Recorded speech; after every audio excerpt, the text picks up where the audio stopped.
नमस्कार। माली समाचार हिंदी में आपका स्वागत है। मैं दिनेश माली। मध्य प्रदेश, छत्तीसगढ़ और राजस्थान के परिणामों से प्रभावित नहीं होता लोकसभा चुनाव। उदाहरण से समझिए पूरा मामला। 5 राज्यों में विधानसभा चुनाव का शंखनाद हो चुका है। इनमें खास तौर पर मध्य प्रदेश, छत्तीसगढ़ और राजस्थान के विधानसभा चुनाव को भाजपा और विपक्ष के बीच सेमीफाइनल मुकाबला बताया जा रहा है। हालांकि बीते 4 चुनाव इसकी पुष्टि नहीं करते।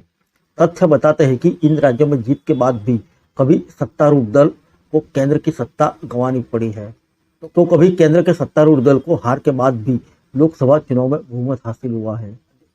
पहला उदाहरण 2003 के विधानसभा चुनाव है। तब इन 3 राज्यों में मिली बड़ी जीत से उत्साहित भाजपा सरकार ने केंद्र की सत्ता बरकरार रखने के लिए समय पूर्व आम चुनाव कराने का दांव चला। हालांकि यह बाजी उल्टी पड़ गई।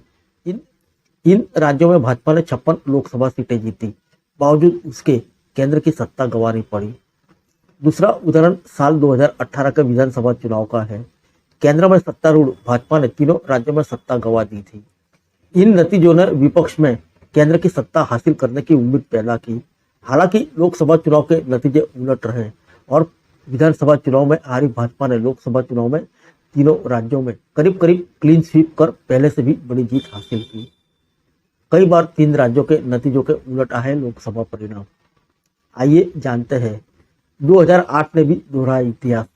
राजस्थान को छोड़ दे तो 2008 के विधानसभा चुनाव परिणाम ने भी यही पूरा इतिहास दोहराया। तब भाजपा ने मध्य प्रदेश और छत्तीसगढ़ की सत्ता बरकरार रखी, मगर राजस्थान की सत्ता गंवानी पड़ी।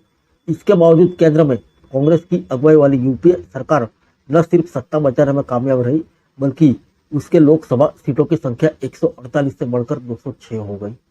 इस मामले में 2013 के विधानसभा और 2014 के लोकसभा के नतीजे अपवाद साबित हुए हैं।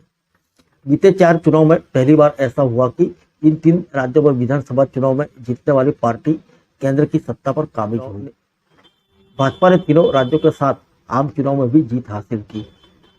फिर मिलेंगे अगले बुलेटिन में अन्य किसी खबर के साथ। तब तक के लिए इजाजत दीजिए। नमस्कार।